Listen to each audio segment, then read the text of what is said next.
All right. Good evening, everybody. It's good to see actual three-dimensional human bodies. Thank you very much for coming. My name is Kenneth. I use he, him pronouns. I am the curator and host of this lovely reading series, Poetry at the Point, sponsored by the St. Louis Poetry Center here at the Focal Point in person, which is pretty amazing. Hey, how you doing? So I'm really excited to be with you this evening. We're going to bring you poetry of Agnes Vojta and Vincent Casaregola. I did it right. I'm very proud of myself. Welcome to everybody for showing up. Before we get started, here are a few quick announcements. Also, shout out to everybody watching this through the live stream. Thank you for joining us virtually. To that end, our plans for returning to in-person are always in flux. We're always double checking, making sure we're doing our due diligence. Thank you for masking. Thank you for showing me that you have been vaccinated. We're trying to keep everybody safe in this continued weird moment. So thank you for your patience with us and with the Poetry Center as we try to make sure that we are doing right by everybody's safety. One really exciting announcement I have to make is about an event on April 28th at 6 p.m. at the High Low. That is, it's on Washington, right? Washington Avenue in Crane Center. This is a release event for Outside Literary Magazine, which is made for and by St. Louis Public School high school students. So this special event will celebrate the talented young artists who have worked hard to make this magazine possible. Students from across St. Louis will come together and share their work with the wider community. Many of the contributors will be performing their pieces for the first time, so super exciting. Copies of issue 6 will also be available for purchase at the event. So bring your cash money and light refreshments will be served. So definitely check that out. And as of right now, same sort of guidelines. Make sure to wear a mask, make sure to show proof of vaccination as we continue to keep everybody safe. A few quick shout outs. Absolutely all of the members and supporters of the St. Louis Poetry Center. You can always do that on our website, stlouispoetrycenter.org. Huge shout out to the Missouri Arts Council, whose support helps make this series possible every year. To the Focal Point, I don't think we have any representatives of the Focal Point here right now, but they have been really generous and kind and working with us. And as I said earlier, to use an old advertisement for a hotel chain that escapes me right now, they always keep the lights on for us. Also wanted to send some special good thoughts and vibes to Mary Helen, who was not able to be with us this evening, was originally on this slate. She is in Georgia at a family emergency, so keeping her in our thoughts as she navigates some that emergency. Quick housekeeping. Bathrooms, if you need them, are out this door and to the left. If you need a beverage, you can go outdoors, out the door and to the right, and they will give you the glass that you can bring in here that you will, of course, kindly take back over there after the event is over. Masks on nicely. Looks like everybody's good to go. Don't have to mention that again. If you're watching this on Facebook Live or on the live stream, please comment, please share the link, but also post your questions for the poets themselves. I'm hoping that we'll have a few minutes at the end for a brief question and answer session after they're done reading. And we'd love to include your questions as well as you all here at the Focal Point too. So keep your brain going for some things that you'd like to discuss with those poets at the end. If you're viewing this after April 26th, today is the 26th, right? Thank you, goodness gracious. Still comment and share on the video too, so we can continue to build support not only for this reading series, but for these poets themselves, right? Which is really, I think, a primary mission of readings like this. So, on to the poetry. We're gonna start with Agnes Vojta, who grew up in Germany and now lives in Rolla, Missouri, where she teaches physics at Missouri S&T and hikes the Ozarks. Sounds like a pretty lovely life.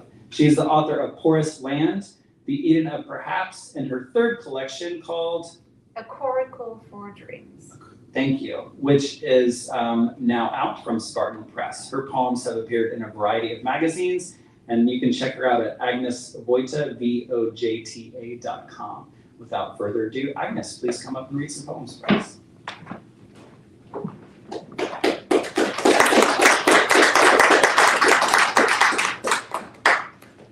Thank you, Kenneth, for the lovely introduction. Thank you all for coming out. So I figured I'm gonna read you a poem from each of the older ones, and then I'll read you some more poems from the brand new one, but I want to at least show them all, and so I do have copies. This is my first collection, Porous Land, and my first time I read here was in February 2020, so that was the last live thing I did before the plague. Wow. And so let me read one poem from Porous Land. Sea glass.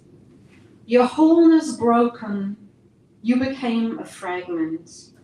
Sharp edges speak of loss, cuts leave scars. Surrender to the endless ocean.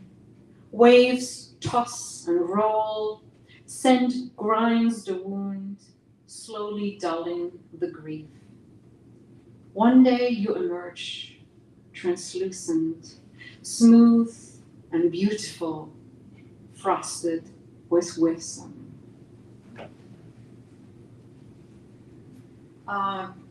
So the Eden of Perhaps came out the week of the lockdown, and so I didn't really get a chance to read much from that other than on Zoom, and it's so nice to be live. And this poem that I'm reading you has been written before the pandemic. It has nothing to do with the pandemic, but over the last 2 years, I think we all had a lot of suffering, and there was a lot of comparing. And this poem is entitled, "Suffering is Not a Competition." There are no judges who weigh grief against grief, no trophies for the heaviest burden, no ribbons for the most deserving despair. Do not compare, you must pull yourself out of the swamp. By your own hair declare yourself healed. There will be no spectators applauding at the finish line, no paparazzi snapping, no journalist waiting for an interview. Only you will know that you've made it with nothing to show than your heart still beating. And I want to read you from my new collection, A Coracle for Dreams, and I want to start by explaining what a coracle is, because that is an unusual word, and some of you may not know that a coracle is a small boat. It's the oldest boat humans made. It's a wicker frame with a hide over it, and I'm going to start with the poem from which the book has its title, A Coracle for Dreams. On the way to the river, we pass the tie-dye shop. Swirls and spirals twist on the fabric. I am a hippie at heart. We listen to Neil Young.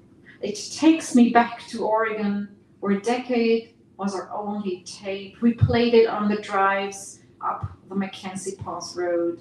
Mountains and life seemed limitless then. I watch a leaf sail through the air, land on the water, float away like a little boat. A coracle just large enough to hold a dream just light enough not to sink it. So the poems in this book tell a story of emigration and immigration. So emigration and immigration are the two sides of the same coin, and emigration is basically a story of goodbyes, a story of leaving things behind, and it is, even if you emigrate from a country where all is well, it is a lifelong trauma that you carry with you all your life. Flotsam.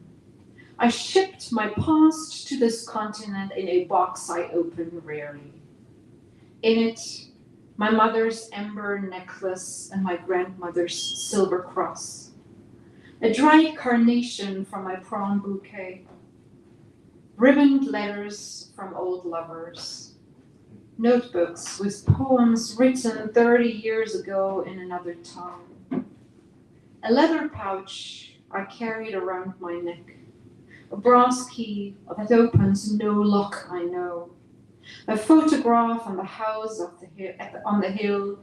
that stands now empty, where my voice still echoes 5,000 miles away.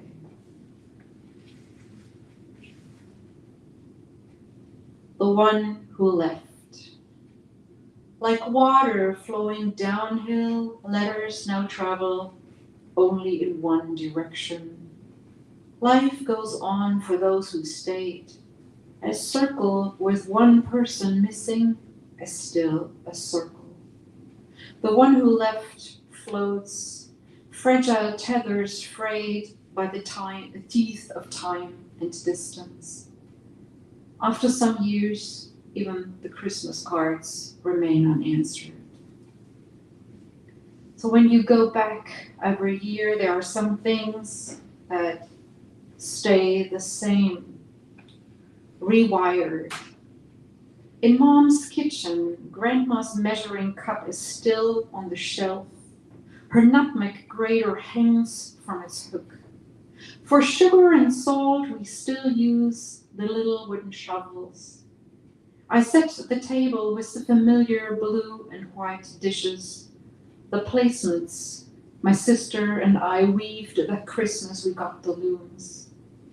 In the pantry, I still reach for the light switch on the left, where it no longer is. Dad rewired the kitchen 20 years ago. I cannot rewire my brain, cannot train my hand to reach to the other side. But some things also change, and the country that you think you left is not the country that you come back to visit. Vineyard in Dresden. The path between the ivied walls is paved in sandstone. Grass grows from the cracks. I follow the trails of childhood. The cobwebbed door has not been opened in a long time, but someone cleared the steps leading to it. I climb the stairs into the vineyards, breathe history, mine and the land's. Lush and green, the grapes promise a rich harvest.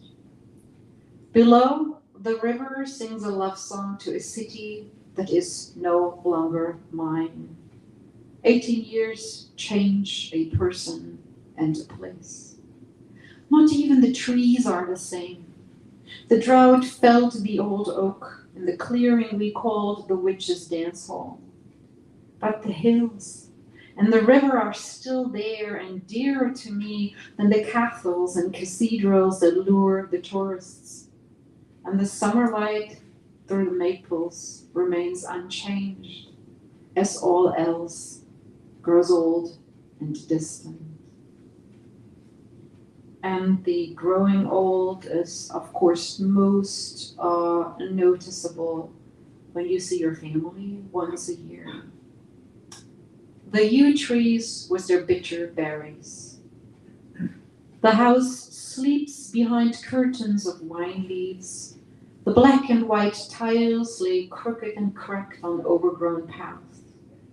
I see once a year my parents' faces as in a flip book that makes time visible and foreshadows endings. The garden dozes in a deep dark green of rhododendrons and of the yew trees with their bitter berries. So emigration is the one side of the coin. Immigration is the other. That is the story of new beginnings, the story of finding a home in a new place. And many of you may know that the starlings are not a native bird. So we owe the starlings to the bright idea of a gentleman by the name Eugene Schifferling, who thought it was a brilliant idea to bring all the birds that Shakespeare mentions in his plays to the United States. And in 1890, this man brought 60 starlings to Central Park in New York City, and now there are 200 million of them. This poem's called Involuntary Immigrants.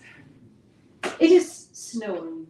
The bluebirds, the chickadees, titmice, and nuthatches puff up against the cold. throng the feeders, peck at suet and sunflower seeds, desperate for the oily goodness in this bitter winter. The starlings too plump their speckled feathers and descend on the feeders, greedy for grains and seeds. I will put out extra. There's enough for the starlings too, who are as cold as the bluebirds, the chickadees, titmice, and nuthatches, revered as harbingers of spring in my homeland, lured with special birdhouses. The starlings did not ask to be brought to another continent to be reviled as non-native invaders, and that they thrive in their new land. How can I fault them for that? So making your home in a new place and with a new language also means you have a lot to learn. Naming. My first day here, it snowed, and birds, like drops of blood, sat in the gray-green branches of a tree. I was a stranger, did not know the names of tree or birds. Naming is knowing. Naming means to tell apart, to be familiar with the detail that separates one from the other. Familiarity breeds love. I learned to name the cedars and the cardinals, anemone and great blue heron, spiderwort and wild geranium. Every year I add new names. White avens, thimbleweed, rose-breasted grosbeak, every one another root I grow here. So I am a hiker and I love nature, so this book has a number of nature poems, and I'll just read you a couple of those. Status report. I walked along my creek, which is a term of endearment. One doesn't own a creek any more than one owns the clouds. Stood on a limestone slab, watched the ripples on the water, the reflection of leafless trees, the darting minnows. I moved an earthworm from the path onto the grass. The robins were eating red berries off a vine whose name I did not know. 5 crows held council in an oak tree, flew away when I approached. Something has been tearing the Osage oranges to yellow shreds. I found a purple leaf and a snail shell. More I did not accomplish besides standing still in amazement at the colors of the cardinals. So I don't just hike, I also kayak, and this was a little adventure we had last year, ferrying turtles. On the logs, the turtles dry in the sun. Cooters, map turtles, sliders. As I approached, they drop one by one into the river and swim away. A box turtle is swept along, bobs up and down, helpless, wiggles her feet and stretches her neck, trying to keep her head above the water. I reach her with my paddle, scoop her up. She slides off with a splash and floats further, disappears under a downed tree. Reappears struggling downstream. I overtake her, grab her by the shell, and plop her into my kayak, ferry her to the shore, carry her inland to a patch of grass. She takes off swiftly, no sign of hesitation or bewilderment. Someday, she may tell the other turtles about her encounter with God. So the Ozarks are also full of stories of migration, and there are a lot of abandoned homesteads. Stonewall in the Ozarks. Dream-driven, they came from the east, settled by the creek in a valley of promise. Patient hens piled river rocks marked the homestead, a testament to hope. The land shriveled the hope, broke the promise. Briars conquered the pasture, shrubs swallowed the garden, vines the barn. Inside the farmhouse, wallpaper scraps, a broken shelf, the shards of pink porcelain cups. The wall remains. Trees grow in the gaps. The low sun slants a last beam over the stones. The sweet gum leaves are fallen stars.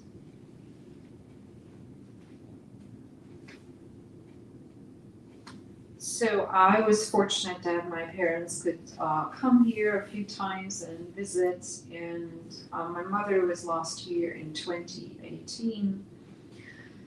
And this poem is called Shadow.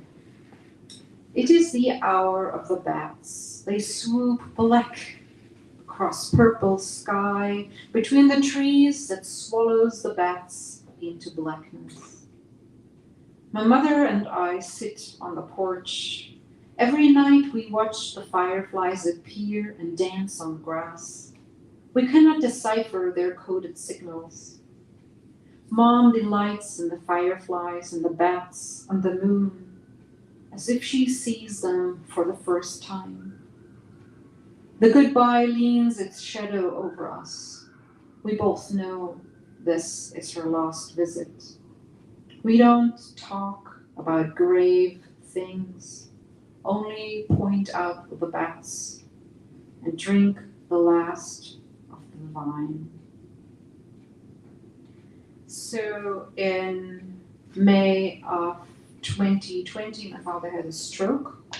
And normally that is when you get that call early in the morning, the next thing is you call the airline and you book a flight. But it was May 2020, and so that was not possible. So I could only wait by the phone, waiting for news from the hospital. She is on her knees, scrubbing the kitchen tiles square by gray square. The dark lines of grout meet at right angles. She erases a splatter of tomato sauce, a dusting of flour, a smear of mud, scours until the floor is so clean. She wants to lie down cheek to the cool tile and breathe the faint lemon smell. She wipes her forehead, stands up, and paces the empty house, looking for something else to clean. Swallowing reflex. Her father has stopped eating.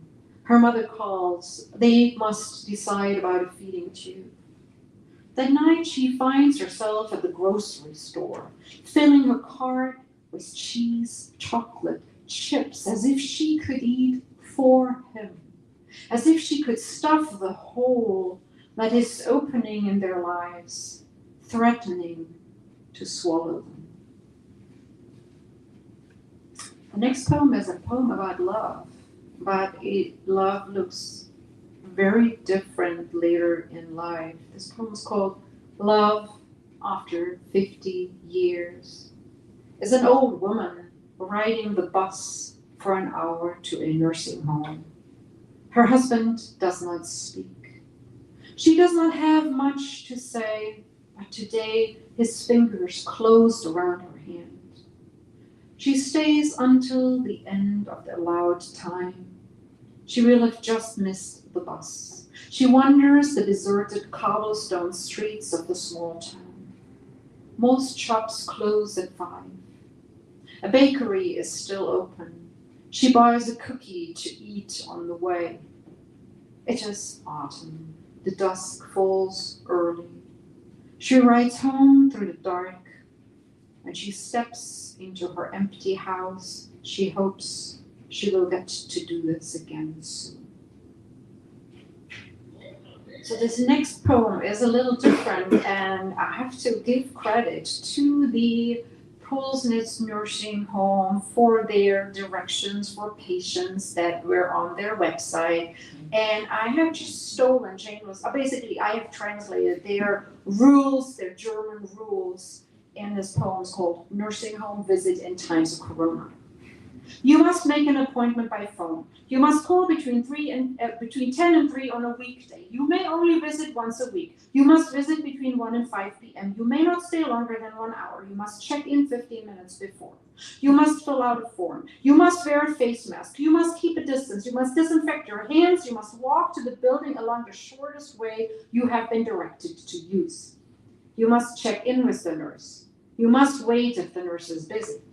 You may not speak with the doctor. You must make an appointment to call the doctor by phone if you have questions. You must check out with the nurse. You receive a check mark by your name. You get a green mark if you kept the time limit. You get a red mark if you overstayed. If you have a red mark, you may be denied further visits. So, yeah, I was here. So I was doing stuff. So this poem is called The Cosmic Bank of Good Deeds. My mother's garden lies untended. I send her flowers over the internet.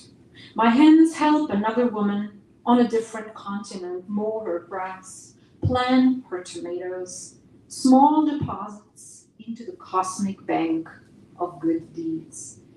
I hope Mom can make a withdrawal. And then I call, and you know there's a 7-hour time difference to Germany, so you always have to be mindful of that. And this poem is called Time Difference. At lunch, I call my mother before the evening nurse comes to ready Dad for the night. I sit in sunshine, high above a hawk soars. My day just past its zenith. My Mother's Day is almost spent. Soon shadows descend, usher in the darkness.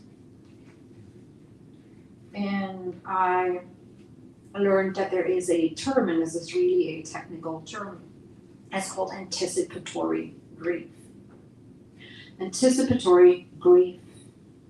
You have learned there is a word for this. Mourning someone who is not yet dead. Liminal space between hope and letting go, lingering at the threshold of loss.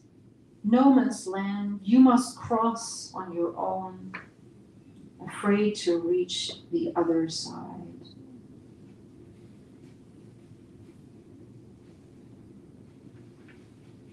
Do I have time for 2 more?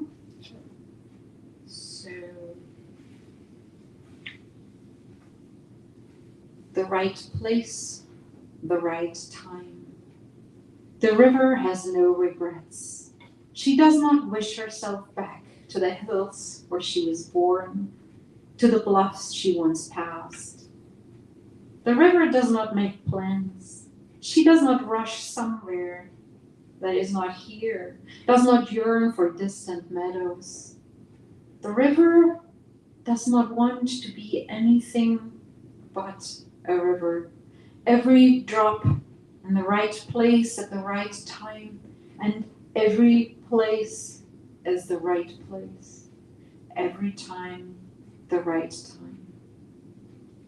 And I want to close with the last poem in the book, and it is entitled Witch Hazel. I have not written in a long time.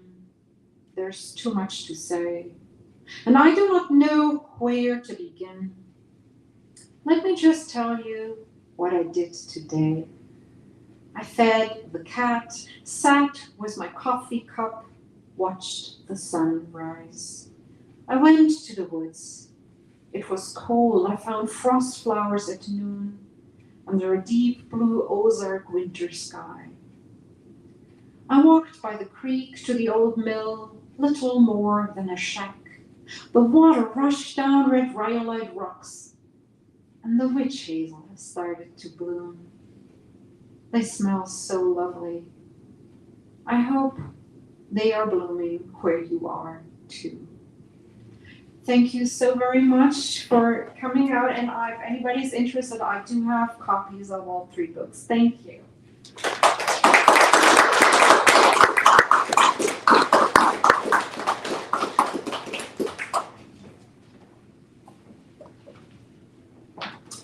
Thank you very much. And my apologies for not mentioning that. Yes, please visit her afterwards to buy some books, support local poets. Our other reader for this evening is Vincent Casaregola. He teaches American literature and film, creative writing, and rhetorical studies at St. Louis University. Some of his special interests include literary and cinematic representations of war, of business, and of healthcare. His book, Theaters of War, America's Perceptions of World War II, provides a comprehensive examination of American World War II literature and film from the 1940s through the early 2000s. He's published poetry in a number of journals, as well as creative nonfiction, and he has recently completed a book-length manuscript of poetry dealing with issues of medicine, illness, and loss entitled Vital Signs. So Vince, please come up to the stage.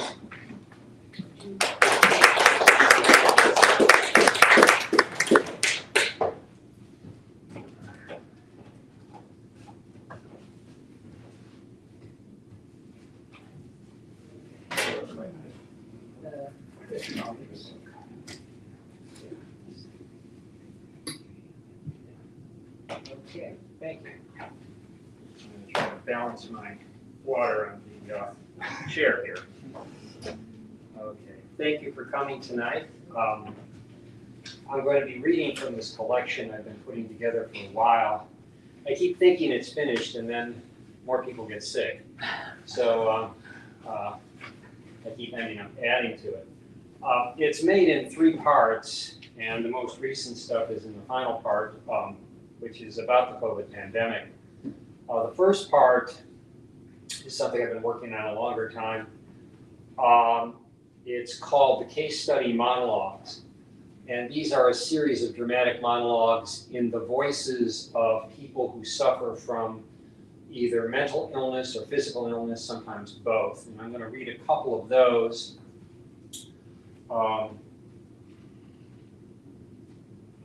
The first one, I should mention too that I started working on this when I gave my students an exercise of write something from the perspective of somebody who is not like you, or even from something that is not like you, but particularly from another person's perspective. So it came out of this, which is actually an old acting exercise. This is called Work in Progress.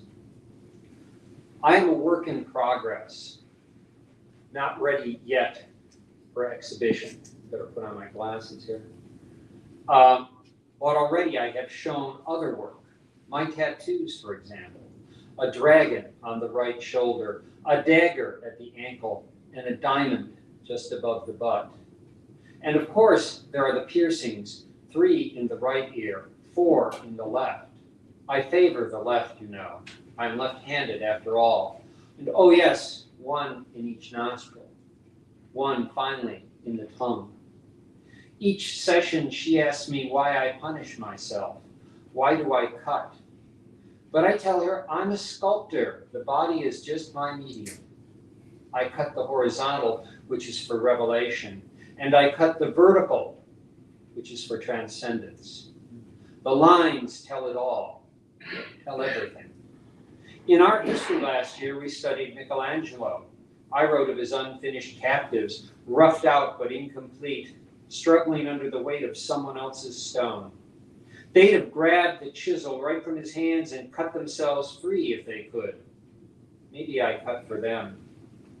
In the lit class, we read Stephen Crane's poem where a man finds the road to truth covered over with weeds, but chose a different path when he found that each weed is a knife. I see that road, follow the knife-edged path, and find there is very little blood if you do it right. Your truth, my truth, both written in a cramped script of 1,000,000 curling capillaries, in a tongue few understand. Let me translate here on my arm. See me make the curved line straight.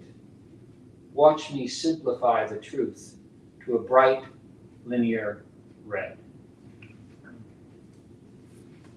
And this is another one of the case study monologues, this from a very different perspective. It's called Riddle of the Open Heart. I am a creature from an alien dream, an image from some other galaxy, where I dwelt in peace, deep in my underground lake, afloat in its currents, tranquil and slow. A flood in reverse released me, and cold hands received me, leaving me in this nest of tubes with their blessings and curse. I cringe in their mechanical embrace. I cannot move in this airy cold, and my vision is too frail for anything but crude abstracts, the blurred watercolor wash of frantic animation. I hear a little but the sound of breathing through my tube, as if the wind took hold of me and made me shudder at its touch. All this resolves itself now to anxious faces I cannot read, but still I sense their fear and awe, a shiver that registers on fragile skin. Their words, a mystery, still come, and I feel them on my fingertips. Foreign words like preemie and NICU, cold words but carried on breath warmed by terror and hope. Why have they trapped me in this strange glass box, an exotic fish in their prize aquarium? What have they caught that inspires such rapture? I see only the mouths that open like small black circles, so it is they who are the large, doubtful fish, open-mouthed and wide-eyed, floating in their ocean of questions. Now they speak of the hole in my heart, a frightening gap deep inside. Do they know, perhaps, the hidden dreams that might seep out from me to drown them in my sleep? The next section is called Critical Cares, and it covers a lot of different issues that deal with both illness and injury and the trauma of violence from crime. And I'm going to start with one called What the Bullet Knows. Still new, the bullet knows, innocently enough, its own weight and heft, solid and compact, smooth and curved like a statue, touched with power, a totem or fetish. The bullet learns soon enough to be patient, to wait in its tight jacket, snug in its casing, waiting with its brothers, all servants to some deep and sudden will.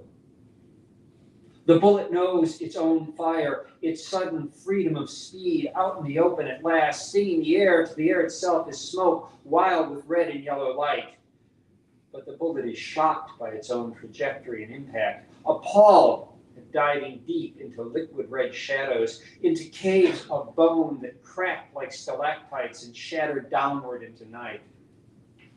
The bullet cries out in its own shattering demise because it did not yet know how to kill and die in the same instant, in a dozen jagged parts, fanning out, slowing down, each tearing into its own red grave.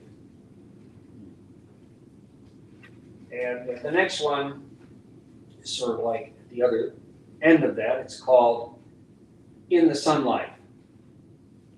Black letters, do not cross, on shiny yellow tape, rising and falling on the afternoon breeze, rustling, surrounding the site.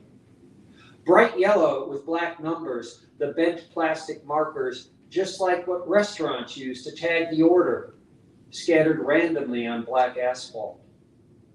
Brass casings cast like seed on hard ground, some still smooth, some dented, but each one shining in the hot, late summer sun.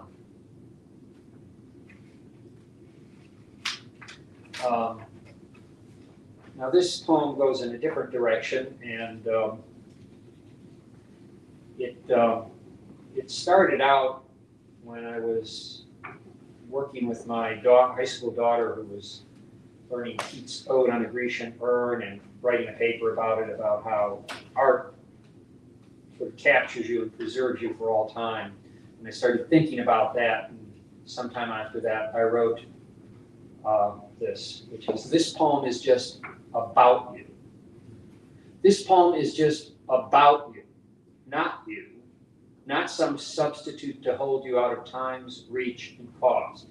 This poem cannot touch you, cannot feel the softness of your skin beneath a fleeting brush of fingers, cannot reclaim the sight of you reclining on a chaise or standing in the window's morning light, cannot be the light reflected in your glance across the table, or be the gentle tilt of your head when listening, or speak your thoughts with your voice, tender or alarmed as anger or angry or soft as moods propel. No, this is a thing of words, poor currency that barely pays the price of simple goods on ordinary days. Passing words, mortal and fleeting, with no eternity in store, no marble meaning etched in history. And when your rebel cells collude again, rise in secret, then strike, bringing insurrection to the lung or brain, these words bring no relief from any throbbing pain, no salve for the sting of doubt and fear as you, sleepless, outstare the darkened midnight ceiling. Nor can they ease the ache that grows stronger with each morning, or feel the tangled tightness in your grip as you reach for help to cross a room. These words bring me no comfort, not even cold comfort, but lie dry as old paper in the musty attic. Less comfort even than a cold post-mortem final kiss that seals the moment in the dim gray room. These words themselves have little or no life, no breath for me to hear, as from you when you'd lain asleep beside me. And they will fade as ink on paper fades in heat and angry sun, or as screens will fade when the grid itself will die. Carve them on our stones, if you will.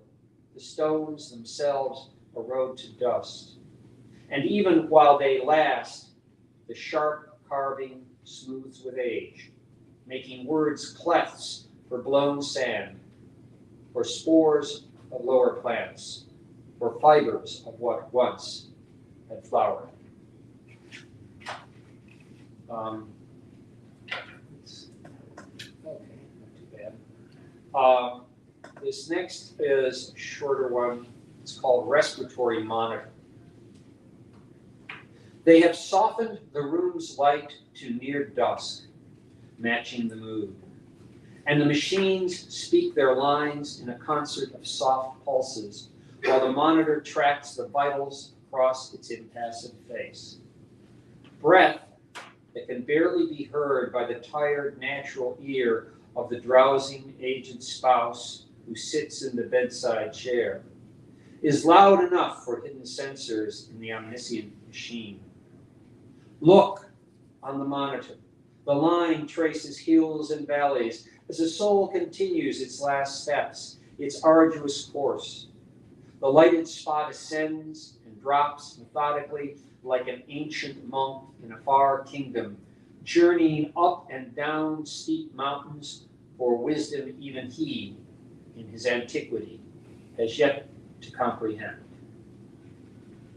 The last section of this collection is called In the Shadow of Corona. And they're poems that came out of the past 2 years with the coronavirus. This one is written about the spring of 2020. The silence. The silence was sudden, like the hush in a room confronted with a ghastly revelation, unexpected, pervasive, all-encompassing, occupying a space daily wider and more daunting, daily spreading out, oceanic, even cosmic. What planes? What cars or traffic? The sky a clear blue without contrails, highways uncluttered, lots empty. What speech? What conversation? Our words stop flowing. The spring of language frozen shut or clogged with debris. Hidden in houses and rooms, staring at uncaring screens, bright with dark messages, bright with vivid death. waiting now for the end point. Will it be over soon? Over soon, please? Waiting for night or dawn or deliverance. And while I was waiting around, like everybody else was, I had to do something. So I decided to design a new kind of poem. And as far as I know, it's the only one of its kind in existence. Anybody want to start writing in the genre, feel free. It's open source. I called it a COVIDL. A COVIDL is a poem that may deal with the COVID pandemic, other pandemics, or death, loss, illness, or any of those other things as it wishes. But it has 19 parts, each of which is its own little COVID fragment that has 19 words, because it's COVID-19. And so this traces my engagement from the beginning up through, later in the pandemic. It's called Fragments in COVID Time.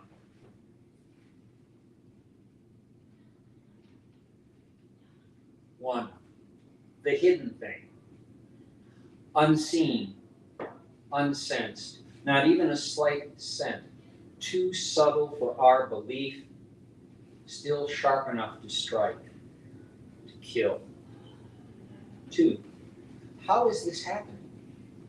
It begins when we are looking elsewhere, or sleeping, or making love, silent. It rides breath deep into lungs. Three, deaths and rumors of deaths. It's always far away, someone else's tragedy. To us, just evening news. Then our breath fades. The ambulance arrives. 4, pandemic declaration, 3/11/2020. Enough bodies side by side in white boxes in dark earth make their own declaration. Silenced voices speaking loud. 5, war reporting. News video of ER and ICU, white sheets, blue gowns, pale walls, monitors, ventilators are the sounds of this battle. 6, quiet. Silence. Open sound space. No echoes. Few aircraft. Occasionally the light flight chopper. Even highway traffic noise. Eternally grows faint. 7, in stasis. A clear day, no contrails cross blue sky, no distant engine rumble, absent wings, we must stay in place. 8, a ration of flour. Newly empty shelves, a shot from a dystopic film. I take the last bag of flour, glad but guilty. 9, a full measure. Now I measure space as never before, 6 feet in all directions, walking always within this sphere of distance. 10, closure. I'd hoped for breakfast at Simon's Deli, but find only darkened windows. In dim light, I see empty space. 11, face. You speak my name, eyes alight, voice inviting, but who are you behind this mask of solid blue cloth? Sign, hand washing, best practices. More soap, hotter water, more deliberately washing hands like surgeons on television, but counting down slowly, like launching missiles.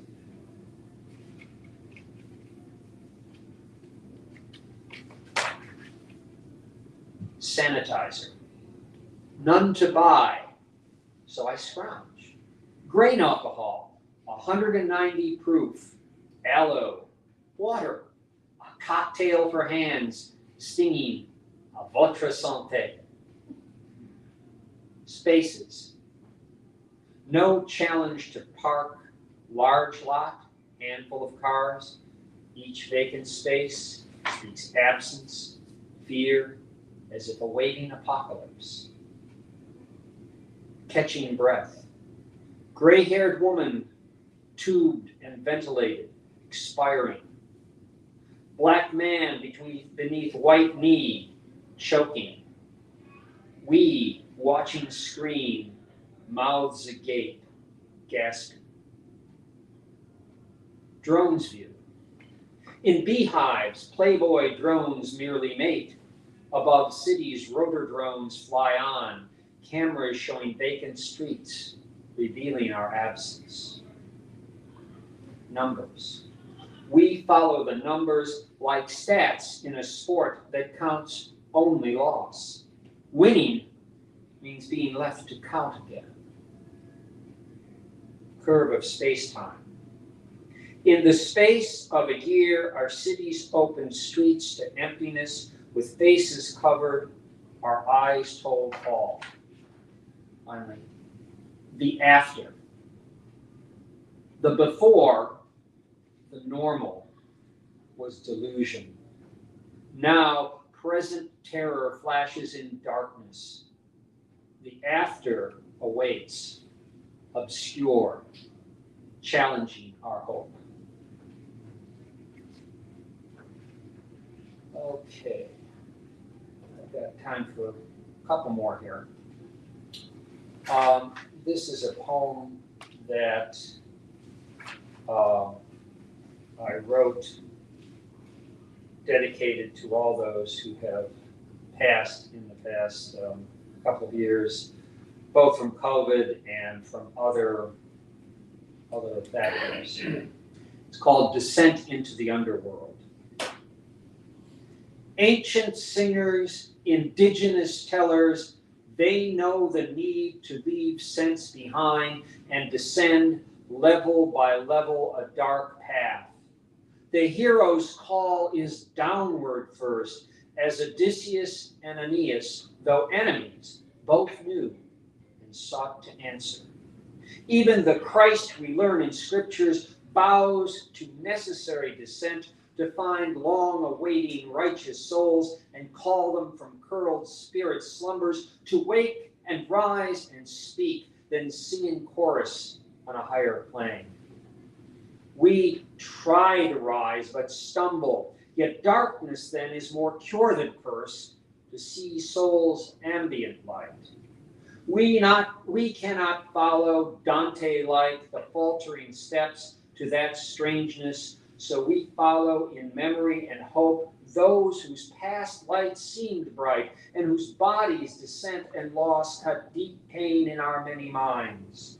We follow now, descending into grief, the daylight shrouded, the nights unlit, as if no one or nothing sparked a flame. We mourn, we cry, we shout the threnodies, sing the melodies of loss and pain that echo from ancients to our ears. And yet we find in those echoes new presence beyond fear or even hope. Find the upward curve past hard descent. I think I got time for one or two more? Sure. Okay. I have been spending more time in hospital waiting rooms than I like to think about in the past few years because I've known a lot of people who've been sick and who passed away.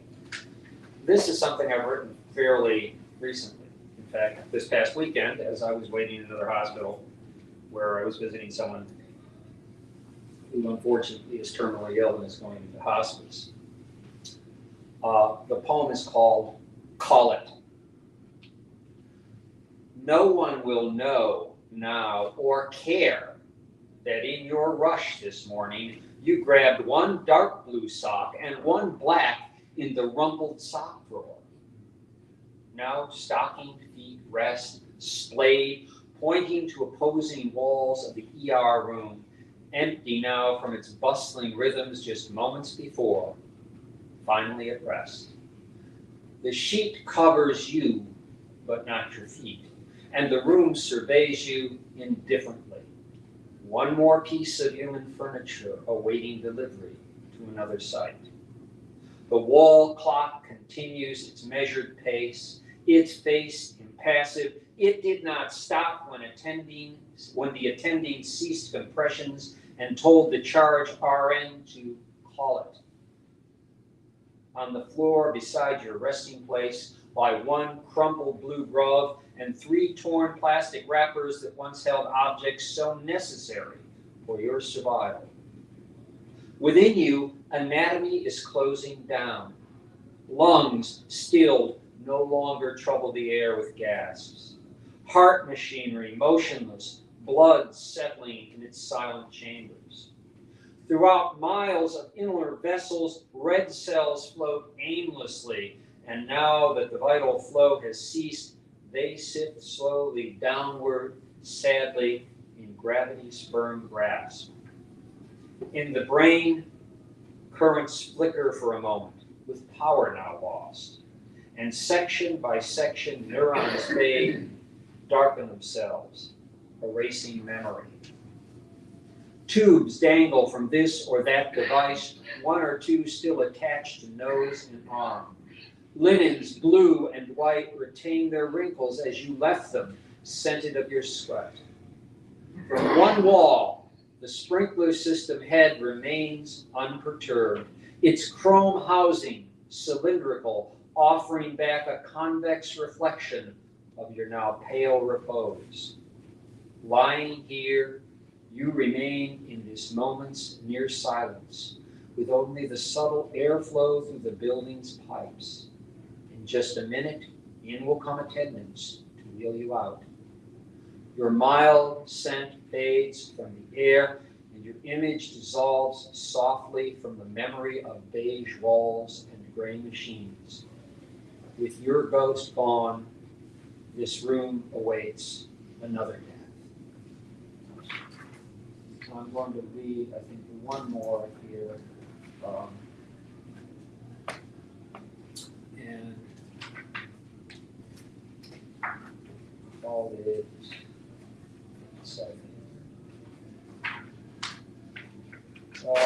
this is called Never Send. Having left work early this spring afternoon, I feel no rush to be anywhere but here and now, even waiting at this reluctant light, where I can watch the warm day pass casually, like steady traffic, unhurried by demands of other times or places. When from the left, cresting the brow of the hill, an ambulance appears, flashing not only its lights, but its red self, proceeding fast but cautiously through the intersection, its red seeming so intense and loud against the crisp blue of sky and dull browns and osiers of walls. It passes beneath the electronic billboard where each ad lasts but 30 seconds, and now we see the Alliance of Furriers, who represent their arts with the woman the image of a woman in lingerie cloaking herself in an ankle-length white coat of mink or fox. No matter, the ambulance and cargo proceed, giving me the impulse to pray to a God increasingly obscure. God never prays, you know, perhaps does not know how. But my prayer is an attempt to see in my mind's eye the interior in pastel, green, or blue, where the EMTs rush to attach tubes and wires to the proper spots of flesh. Why, I wonder, and who takes this frantic ride, perhaps the last, as the red shape disappears beneath the highway bridge to the right? I imagine the child gasping through the asthma attack without relief, the old woman in diabetic coma, the roofer whose one careless step brought him to the ground with crushed hip, the wife and mother in prime of life, left frozen, staring, speechless, the aneurysm of blood-red rose blooming deep within her brain. I see as well my own time come, when lying dazed and alarmed, I watch blue-gloved attendants insert IVs in hand or arm, and I turn from them to the bland ceiling, uncertain, trying to sort the images to some point, and looking past one man's hairy forearm, I wonder briefly at the marvels held within each tiny wall compartment, even as my vision blurs and fades. Thank you.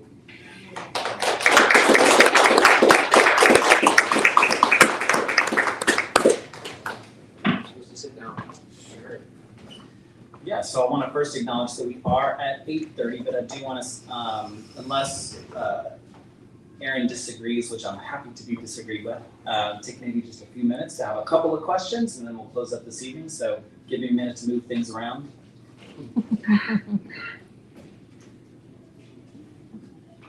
This is where you can tell a joke if you want. No jokes. Okay. Do you want me to tell my joke? Yeah. Knock, knock. Who's there? Britney Spears. Britney Spears. Who? Knock, knock. Who's there? Britney Spears. Britney Spears. Oops, I did it again.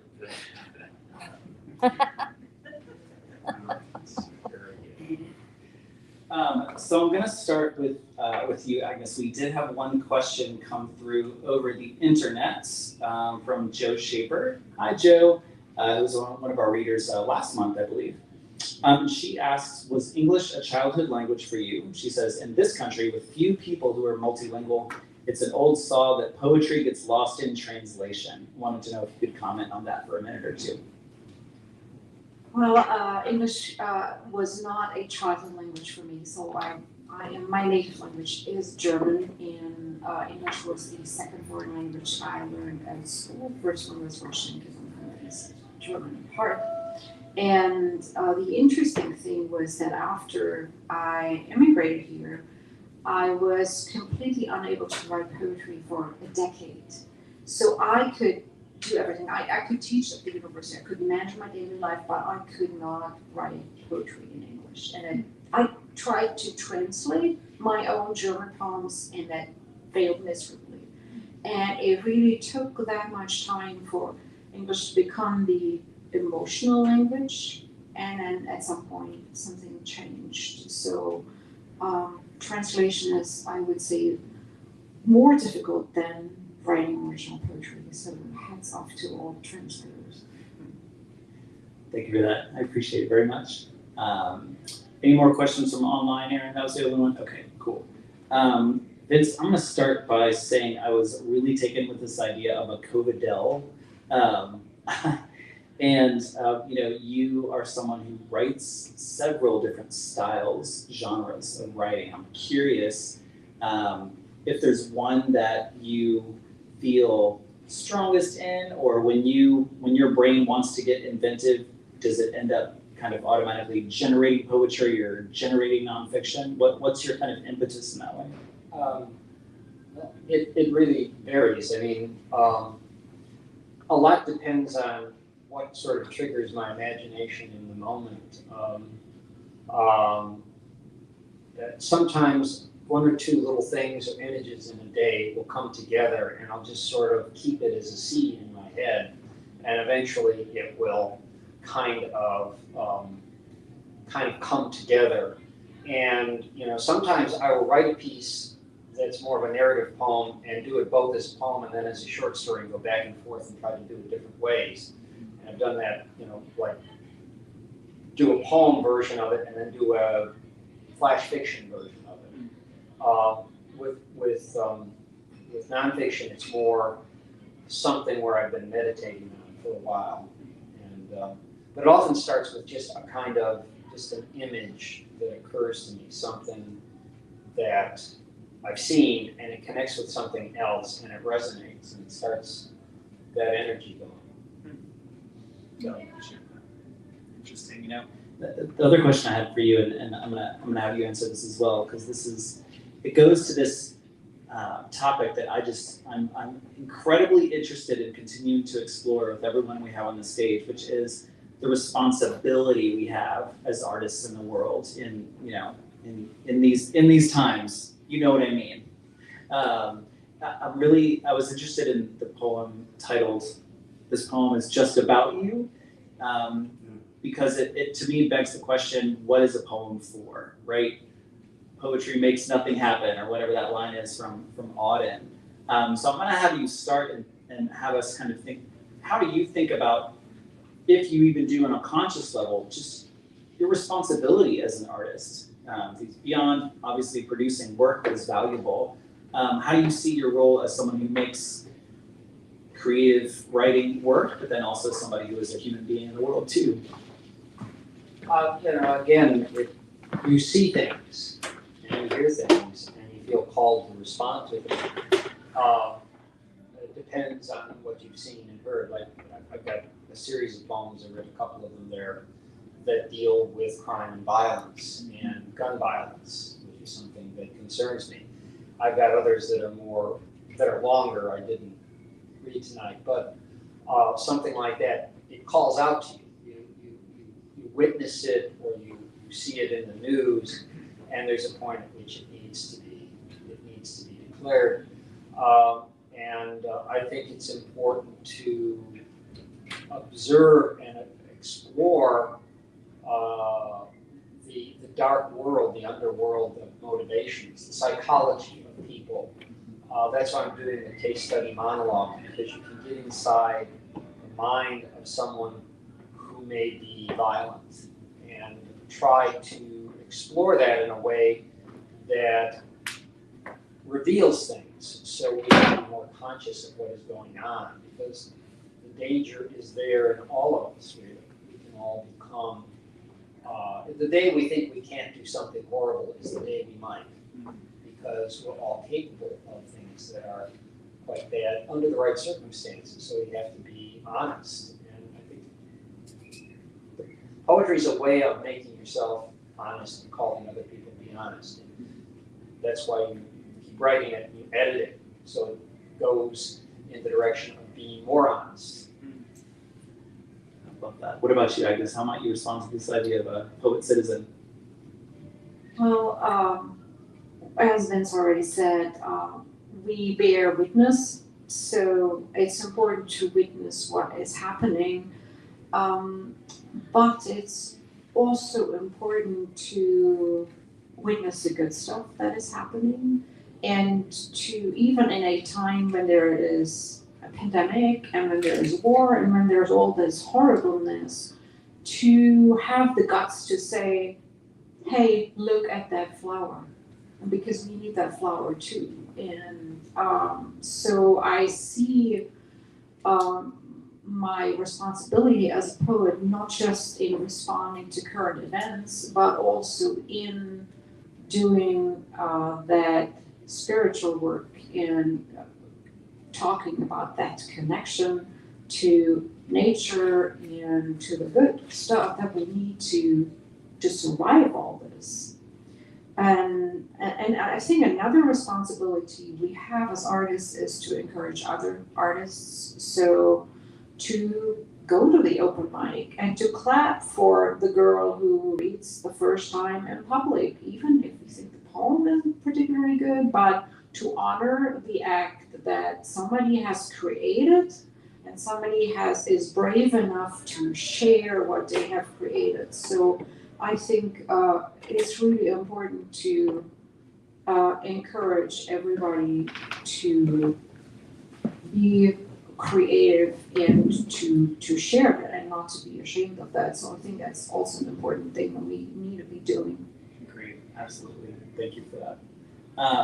So we're going to close by, I'm going to ask these two lovely poets to join with me in Gathering Paradise. This is an act that I borrowed from Al Phil Reese, who co-hosts or hosts a podcast through the Poetry Foundation.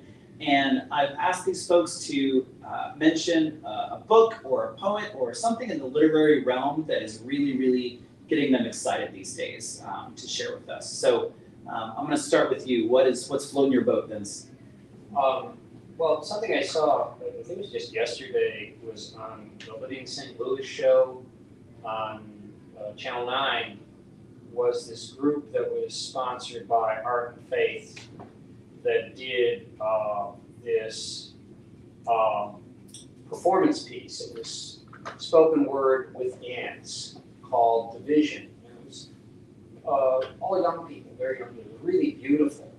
And a lot of times on the PBS NewsHour, you'll have these their Canvas series will have feature a poet or an artist. And I've been finding a lot of inspiration in those moments. You know, as Agnes was saying, you get all this bad news, and then you see somebody making something beautiful, and it is inspiring, and it's very true. And they do the brief but spectacular moment series. But this one thing on Including St. Louis, it was last night, this Faith and Art group that did this performance of Division. And it was just stunningly beautiful, and all very young people doing it. A young poet and this young dance troupe. That's very cool. Love it. What about you? Does it have to be something cutting edge and current? Because so I go back to the old beloved favorites. So I read Mary Oliver over and over and over again, and that helps. What's your favorite book My favorite book. by Mary Oliver? I have to collect or like a collection, so I don't know which. They're all fabulous. That's kind of cheating, but I'll let you have a pass this time. It's okay. It's okay. I will close by saying that I went to the kind of birthday party for the new books by Paul Tran and Dana Levin the other day. Dana's book is called Now Do You Know Where You Are, and Paul's book is called All the Flowers Kneeling. Do I have that right? You can catch in the Riverfront Times a piece by yours truly about Dana Levin live now on the internet, so check that out. But yeah, that's what's floating my boat. So first of all, please help me appreciate these two poets for their time this evening.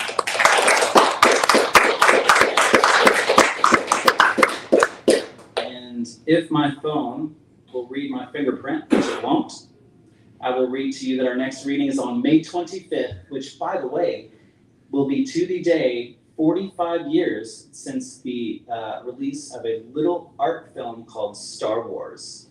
So be ready for all of the Star Wars jokes I'll be making that evening, when our readers will be Alice Azure, AJ Ward, and Andrea Carter-Brown, who is a bit of a special guest in that I believe she is on tour for her book, so we're excited to have her especially. Just a reminder, you'll be able to view tonight's reading online, so check that out through our website, on Facebook, etc. Again, thanks to the poets for sharing your work with us. It's really exciting to have you here. Always a huge thanks to Erin for doing all that she does, all of the heavy lifting to make this reading possible. And thanks to all of you for choosing to show up in person. Thanks to all of you showing up tonight or on down the road online. We will see you next month. Good night and take care of each other.